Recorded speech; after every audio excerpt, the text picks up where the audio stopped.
On the night my restaurant won its first major award, my parents skipped it for my sister's gender reveal. Dad texted, "Family events matter more than trophies." I took my photos alone. The next morning, I posted one picture. By breakfast, they had called me 51 times. My name is Elliot. I'm 29. I'm a chef. And the photo on my phone has 2,400 likes and 2 empty chairs and a card that says Mom and Dad, in cursive nobody touched. Before the photo, there was the restaurant. 42 seats. Corner lot on Ashland, between a dry cleaner and a place that sells phone cases. I found the space on a Tuesday in January when the temperature was 11 degrees and the landlord was a woman named Gail who wore 2 scarves and asked me what kind of restaurant, and I said, the kind where the food is better than the location, and she laughed and gave me the lease terms, and I signed them standing at her desk because sitting down felt like hesitation, and I was already $38,000 past hesitation. I opened it 18 months ago with money I extracted from my own future the way you extract a tooth, quickly, painfully, with the understanding that the hole doesn't close for a long time. $38,000 from my 401k. Early withdrawal penalty $3,800 that the IRS collected without sympathy or delay. A $22,000 personal loan at 11.5% APR from a bank that approved me on the 3rd application because the first 2 said restaurant, like it was a synonym for bankruptcy, which statistically it often is, and I knew the statistics because I'm the kind of person who reads the statistics and opens the restaurant anyway, which is either courage or the specific stupidity of someone who believes the sauce he makes is worth $82,000 in personal debt. $14,000 in credit card float during the first 6 months when revenue didn't cover costs, and I paid vendors with plastic and the kind of optimism that looks like confidence from the outside and feels like nausea from the inside. Deferred student loans for a year, accrued interest for $1,200. Total personal financial exposure, approximately $82,000. I haven't taken a salary in 18 months. I pay my staff first, then vendors, then rent, then utilities, then the loan, then the credit card minimum, then myself, which means I pay myself what's left, which is usually the amount you'd find between couch cushions if the couch belonged to a person who doesn't buy things because the restaurant needs a new gasket for the walk-in cooler and gaskets cost $340, and that $340 was supposed to be dinner for a month. I eat at the restaurant. Staff meals. The chipped bowls. The food that's technically the same quality as what goes to guests, but presented with the care level of a man who is feeding himself between the 14th and 15th hour of a shift, which is to say I eat standing up at the pass, with a fork and no napkin, and I've been doing this for 18 months and I'm fine, which is a word that functions like a door you close when someone asks and you don't want to show them the room behind it. The restaurant is named Merit. I wanted a name that didn't promise anything except the food. No Shay. No family name. No clever wordplay. Just Merit. Because either the food earns it or it doesn't, and if it doesn't, the name should remind me why I'm failing. And if it does, the name should remind everyone else why they came. Before the restaurant, there was culinary school. Before culinary school, there was a kitchen in a house where my mother Helen taught me cursive at the table while a pot of sauce simmered on the stove, and I learned 2 things simultaneously: how to shape letters and how food sounds when it's almost ready, which is a low bubble that changes pitch right before the sauce reduces, and I've been listening for that sound my entire career. Helen taught me the handwriting I used on the card that sat untouched on table 7. She taught me to hold the pen at an angle. She taught me that letters should flow. And then she didn't come to the night where everything I wrote and cooked and built was recognized by 200 people she's never met and a plaque she's never seen. The pattern. I need to tell you about the pattern because the empty chairs weren't an accident. They were a tradition. Culinary school graduation. Helen said, "We'll celebrate later." They didn't. The later is still pending, for years out, accruing interest like my student loans, except there's no deferment plan for parental attention. Restaurant opening night. They came. Stayed 20 minutes. Left before the first course because Meredith, my sister, had a headache, which is a medical condition that apparently requires both parents to treat and which conveniently occurs during my professional milestones. My first review in the local paper, 3.5 stars, a number that meant everything to a restaurant in its first year. I texted it to the family group chat. Helen sent a heart emoji. Frank, my father, didn't respond. Meredith said, cool. Cool. 3.5 stars, 8 months of 16-hour days, $82,000 in personal debt, and the review is cool, which is 1 degree above room temperature and roughly the same emotional investment. The award nomination came in February. Best New Restaurant. City Dining Association. The ceremony, 200 people, industry professionals, food writers, chefs I've worked under and beside and against for a decade. Black tie. Formal. The kind of night that happens once, if it happens at all. I sent the invitation 3 months early. Email. Formal. Ceremony details, dress code, venue address, a personal note that said, "This is the biggest night of my career. I'd love you to be there." Helen responded, "We'll be there. So proud." 3 exclamation points. Frank responded, "Wouldn't miss it." Both in writing. Both time-stamped. Both lies. 2 weeks before the ceremony, Meredith announced her gender reveal. Same night. She knew. Through a cousin. I later confirmed Meredith had 2 dates available for the venue. She picked the one that overlapped with my ceremony. Not because she wanted to compete. Because it didn't occur to her that my event mattered enough to check. She didn't schedule a conflict. She scheduled a party, and my career wasn't a variable in the equation. I wasn't competing with Meredith. I wasn't even in the room where the math was being done. Helen called. "Meredith just announced the gender reveal for that same night. Can't you just pick up the award another time? It's not like they'll take it back." I was in the kitchen at Merit when she called. The exhaust fan was running. The fryer was heating. I could smell the oil warming, which is the smell of a restaurant waking up, and I stood next to that smell and listened to my mother ask me to reschedule an industry ceremony with 200 attendees because her daughter was going to pop a balloon. I explained, "It's a ceremony. 200 people. Industry peers. It cannot be rescheduled. This is not a participation trophy you pick up at a window.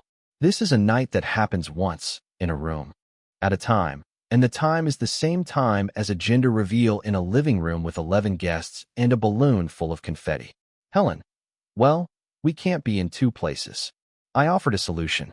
The kind of solution you offer when you're a chef who reads cancellation policies and builds spreadsheets for vacation rentals and thinks in logistics, because logistics is the language of people who plan for others who don't plan for themselves.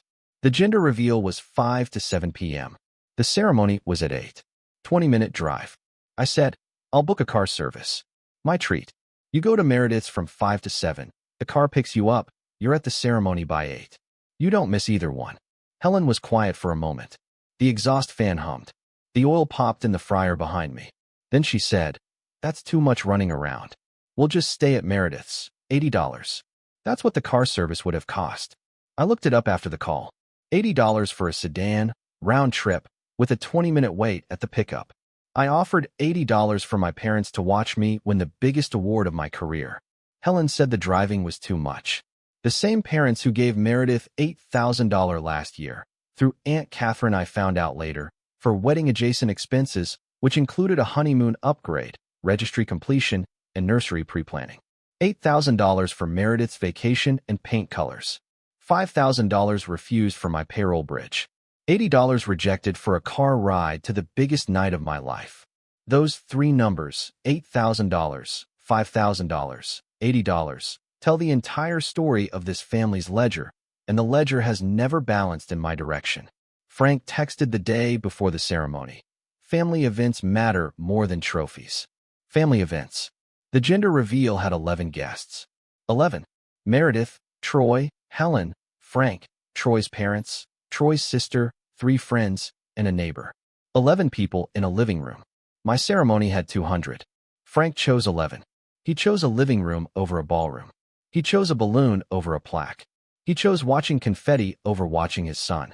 The afternoon of the ceremony, while I was at Merit placing the card on table 7 and making sure the Sangiovese was the right vintage because Helen drinks Sangiovese at every dinner and I wanted her glass ready, Frank was at Meredith's house. On a ladder. Hanging streamers. Meredith posted a photo on Instagram. Frank on the ladder, smiling, holding a banner that said boy or girl. Timestamp 3:47 p.m. At 3:47 p.m., I was writing mom and dad on a card in the cursive she taught me and placing it between 2 wine glasses I'd polish myself.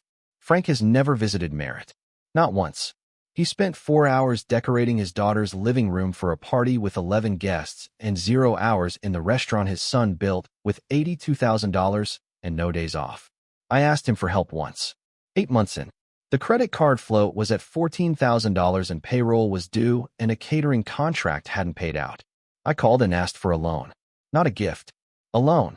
$5,000 to bridge 2 weeks. Frank said, "I'm not putting money into a restaurant that might not make it." The restaurant made it. It won an award.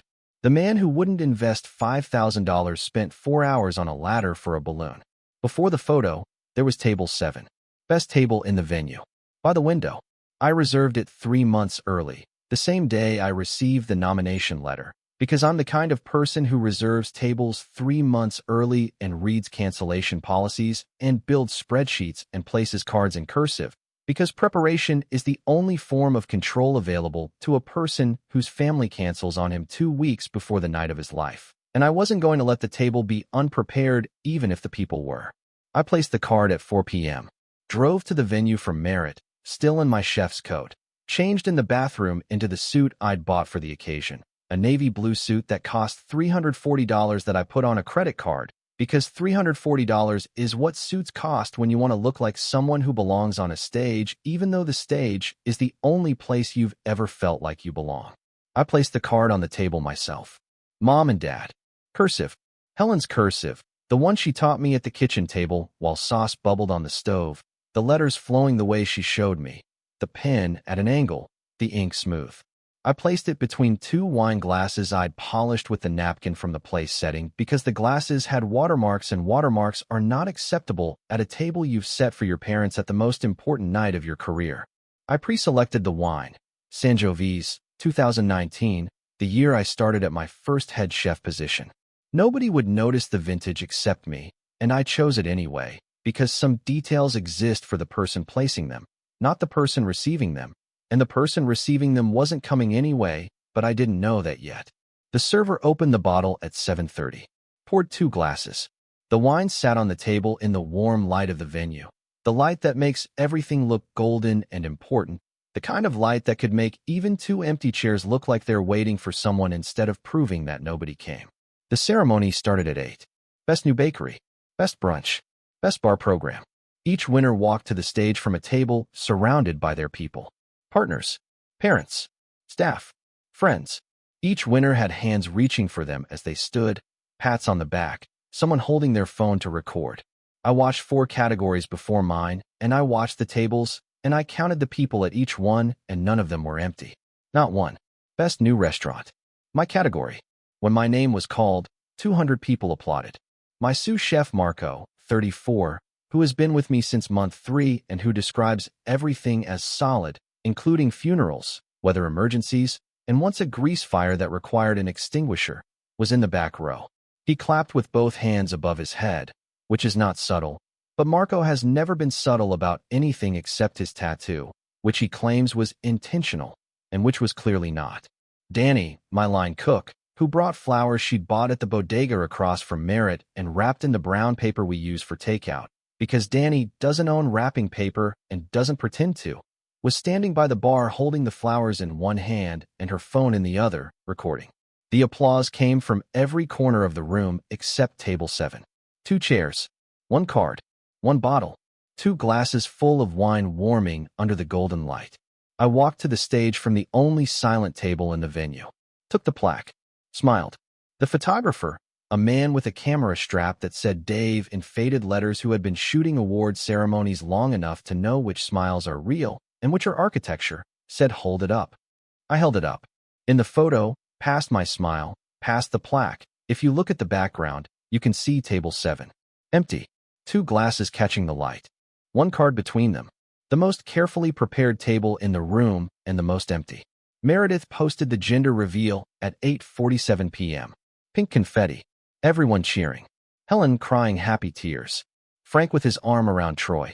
8:47 p.m. I was on stage at 8:47 p.m. The exact minute I held a plaque and smiled for a photographer. My mother was crying over confetti and my father had his arm around his son-in-law. Same minute. Same city. Different rooms. Different sons. Helen texted at 10:14 p.m. How was your thing tonight? Did you win? Your thing. Not the ceremony. Not the award. Your thing. Two words that contain the entire family dynamic the way a receipt contains a meal. Everything itemized, nothing nourishing. Did you win? As if she hadn't checked, hadn't followed, hadn't cared enough to track the outcome of the night, she RSVP'd to 3 months ago with 3 exclamation points. She texted it from bed. I read it at 11 p.m., sitting alone at table 7. I didn't respond. Marco sat with me after the ceremony. The venue was clearing, chairs being stacked. The bartender was wiping down the bar with the specific efficiency of someone who wants to go home, but isn't going to rush. Marco walked over to table 7, pulled out the chair meant for Frank, and sat down. He didn't ask. He didn't explain. He just sat, the way you sit in a chair that's available. Except this chair wasn't available. It was reserved for a man who was at home having already chosen a different room and a different child. But Marco didn't know that and wouldn't have cared if he did, because Marco's relationship to empty chairs is the same as his relationship to grease fires. He fills the space and handles it. He picked up the Sangiovese, poured himself a glass from what was left, raised it. Solid restaurant. Solid award. Solid chef. Then he drank my mother's wine. I poured what was left into Frank's glass and drank it myself. The wine was warm. It had been sitting for 3.5 hours in glasses nobody reached for in a room that had already started to empty around us. It didn't taste the way I'd planned.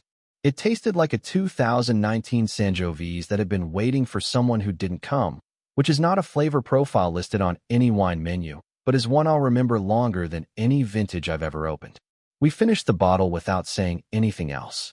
The silence between us was the good kind. The kind that happens between two people who work in a kitchen together and have already said everything with their hands during service and don't need words at a table to understand what the table means. Marco left at midnight. He put his hand on my shoulder as he stood. Didn't squeeze. Didn't pat. Just placed his hand there for 3 seconds and then walked out. I sat at table 7 with an empty bottle, an untouched card, and a plaque that was warm from my hands because I'd been holding it all night the way you hold something that proves you exist when the people who were supposed to confirm it chose a balloon instead. The photo. 11:30 p.m. Phone out. 1 shot.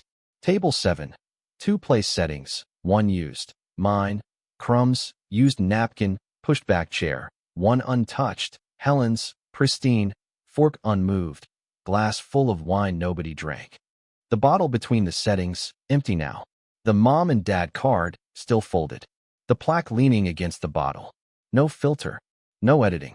The lighting was warm and low, the kind restaurants use to make food beautiful. Except the photo isn't food. It's absence. It's a table set for people who chose a balloon. I went home. Apartment.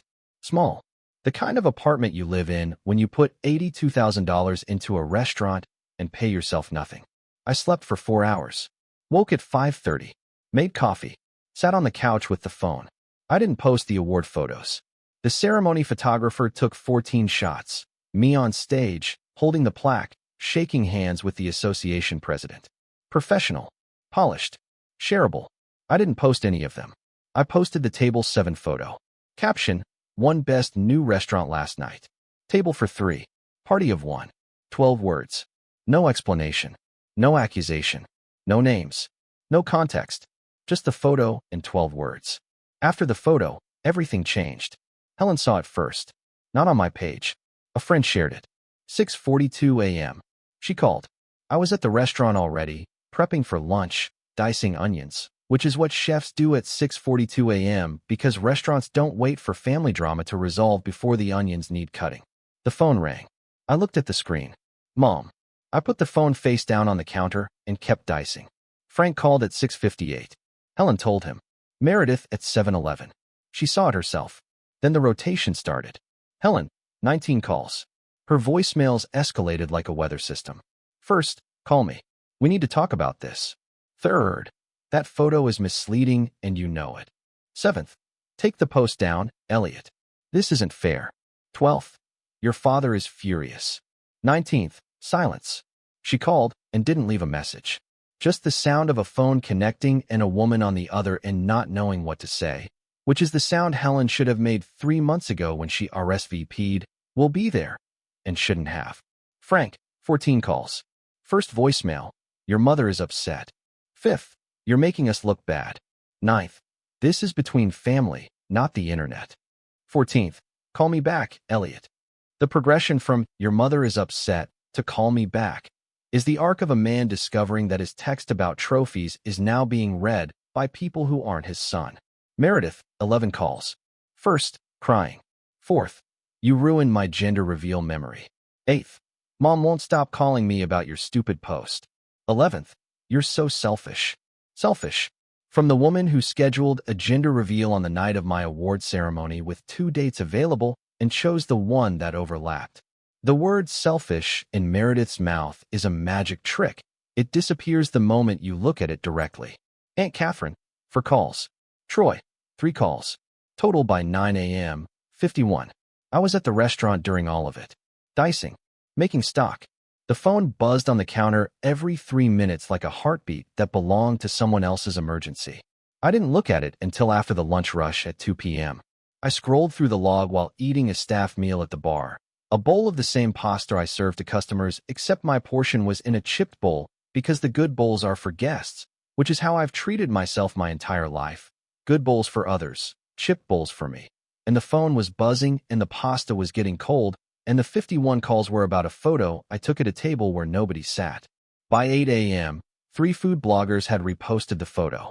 A local restaurant critic quote tweeted it, "When the industry shows up and family doesn't." By noon, a food journalist emailed me for comment. I didn't respond. I was brunoising carrots. The photo didn't go national. It went community viral, which is worse for the family because community viral means the people at Frank's gym saw it. Helen's book club saw it. Meredith's neighbors. The judgment isn't from strangers. It's from people who'll see them at the grocery store on Saturday and say nothing but think everything. 2,400 likes in 4 hours. My highest ever. The comments weren't congratulations.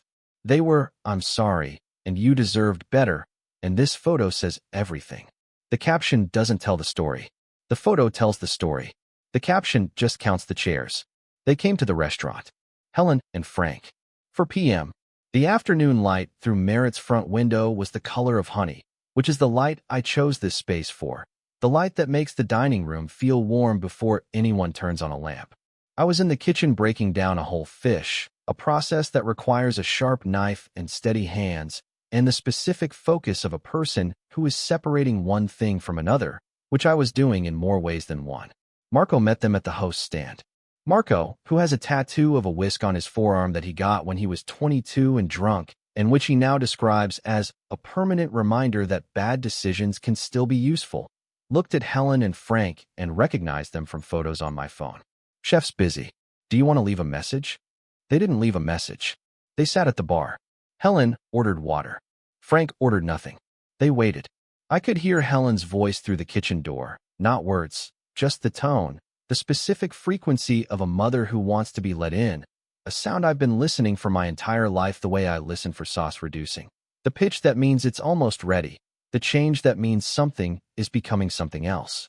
The kitchen smelled like the fish I was breaking down and the stock I'd started that morning and the bread proofing in the walk-in. And I stood in those smells, in my kitchen, in my restaurant, behind a door I built with $82,000 and 18 months of no days off, and I kept cutting.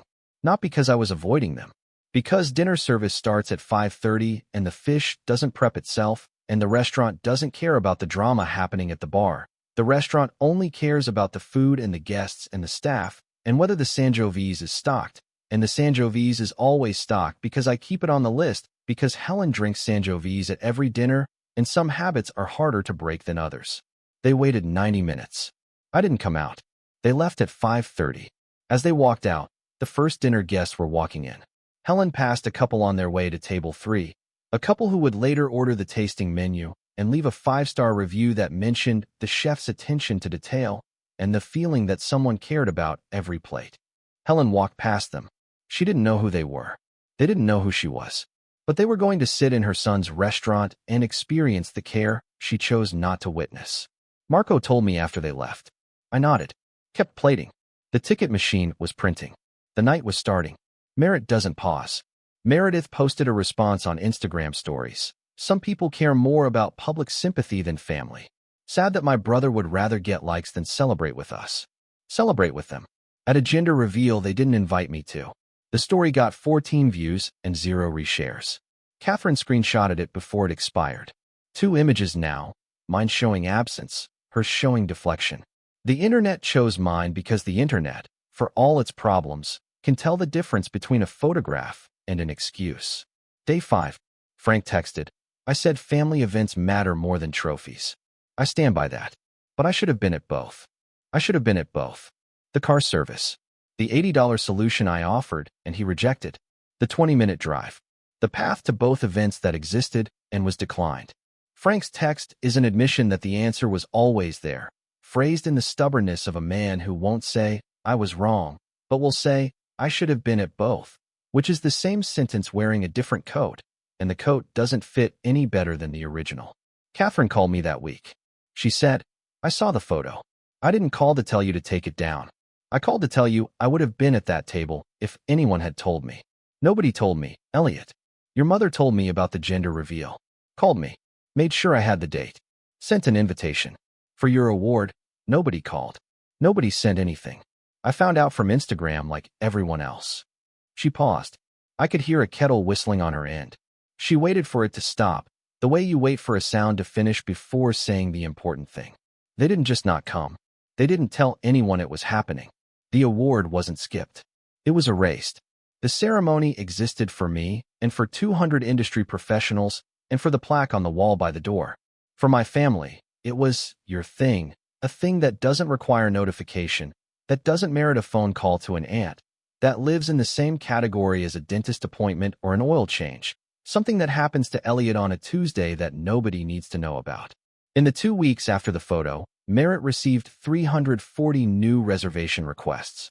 Tables booked 6 weeks out. The absence became an asset. People wanted to eat at the restaurant whose chef won an award and sat alone. The plaque is on the wall now. Table 7 is the most requested table. Guests ask for it by number. Helen came back. 3 weeks after the photo. Reservation under her name. Party of 1. Tuesday, the slowest night. She sat at table 7. Ordered the tasting menu. 8 courses. She ate every one. Slowly.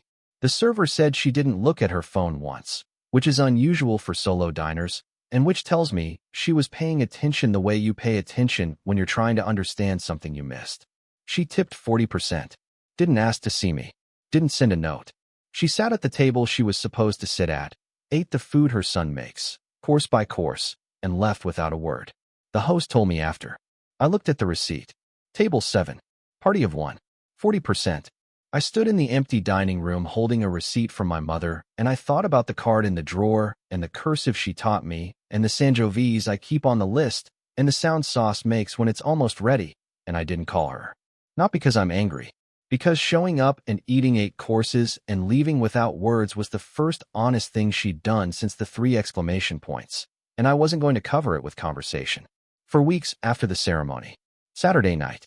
The dinner rush ended at 10:30. The kitchen was hot and loud and alive, the way kitchens are after a full service, radiating the specific heat of a room that has been cooking for 5 hours and hasn't exhaled yet. The exhaust fan was still running. The fryer was cooling. The pass was clean. Every station wiped. Every tool in place. The kitchen smelled like everything on the menu distilled into one smell: garlic and butter and reduced wine and the faint char of bread that sat too long under the salamander. And I breathed it in the way you breathe in a room that belongs to you. Deeply, without apology. I set up table 7 for a staff meal. Same table. Same window. Same view of the street outside where the dry cleaner was dark and the phone case store was closed, and the only light on the block was coming from Merritt, because Merritt is always the last light on, which is either a statement about the restaurant or a statement about me, and most nights it's both. Marco. Danny. 2 line cooks, both in their 20s. Both still in their kitchen whites, both too tired to change and too loyal to leave before the staff meal, because the staff meal at Merritt is not a perk. It's a promise I made on day 1, that nobody who works in this kitchen goes home hungry, which is a promise I can keep because food is the one currency I've never run out of even when every other currency was at 0. And Teo, the dishwasher who has been at Merritt since the first day, who I once found at 2 a.m. curled up on a pile of flour bags in the dry storage room because his lease had ended and he hadn't told anyone because Teo doesn't tell anyone anything. He just works and stays quiet and hopes the silence covers the problem, which is a trait I recognize because I've been doing the same thing for 29 years, except my dry storage room is called family. I didn't fire him. I bought him an air mattress for $34 and let him sleep in the storage room for 2 weeks until he found a place. And I didn't tell anyone about it because some things that happen in a kitchen stay in the kitchen, and some families are built between the walk-in cooler and the dish pit. 5 people at a table for 5. Pasta. Bread torn from the same loaf I bake fresh every morning at 6 a.m. Wine, not Sangiovese. Something cheaper, something that matched the bowls, which were the chipped ones because the good bowls are for guests. But these people are also my guests. They just don't pay with money.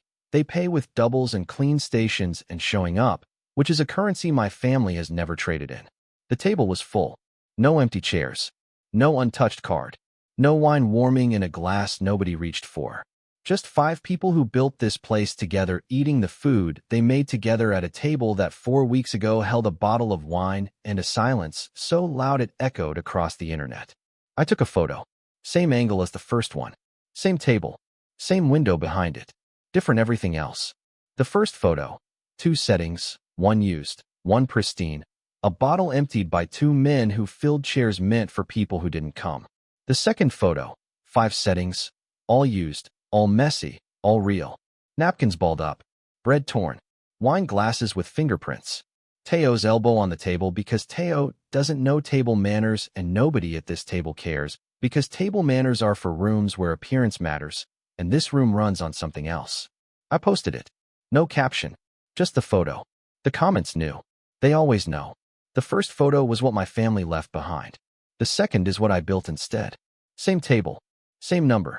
Different people. Full chairs. Would you have posted the photo? Or would you have kept the empty chairs to yourself? Tell me in the comments. Subscribe for more.